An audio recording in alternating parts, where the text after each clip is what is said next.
శివాయ గురవే నమః. రానున్నటువంటి పవిత్రమైనటువంటి మాసం శ్రావణ మాసం. శ్రావణ మాసంలో సోమవారాలకి చాలా ప్రత్యేకతని చెప్పారు మన పురాణాల్లో.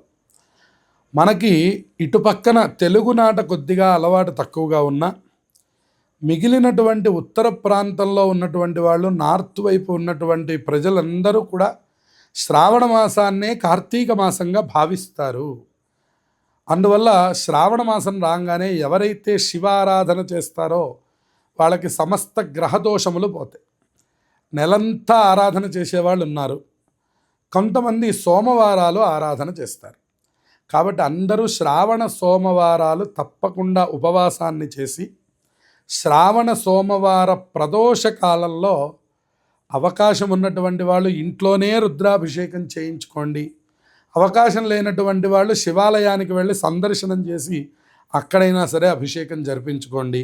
శ్రావణ సోమవారం జరిగేటటువంటి యొక్క అభిషేకంలో పంచామృతాలు వాడడం, బిల్వపత్రాలు వాడడం వల్ల అనేక జన్మలలో చేసినటువంటి యొక్క పాపములు పోవడమే కాకుండా ఈ జన్మకి సంబంధించినటువంటి ఐశ్వర్యములు కలగడానికి ఈ శివారాధన చాలా బాగా ఉపయోగపడుతుంది. ఎప్పుడైతే మీరు ఈ 4 సోమవారాలు చేస్తారో ఆ తర్వాత నుంచి మీకు కనపడేటటువంటి యొక్క ప్రయోజనములు, ఫలితములు చాలా అత్యద్భుతంగా ఉంటాయి. కనుక తప్పకుండా శ్రావణ సోమవారాలు ఉపవాసం చేయండి, తప్పక తలస్నానం చేయండి, సాయంకాలం వేళలో శివాలయాన్ని సందర్శనం చేయండి.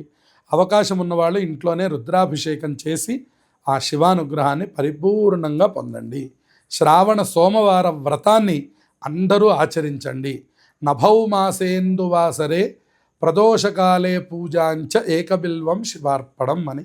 ఎవరైతే ప్రదోషకాలంలో బిల్వపత్రములతో పూజిస్తారో వాళ్ళకి అన్ని రకములైనటువంటి యొక్క విధానాలు చక్కగా మీ కోరికలన్నీ నెరవేరుతాయి, సకల శుభాలు కలుగుతాయి. జయం.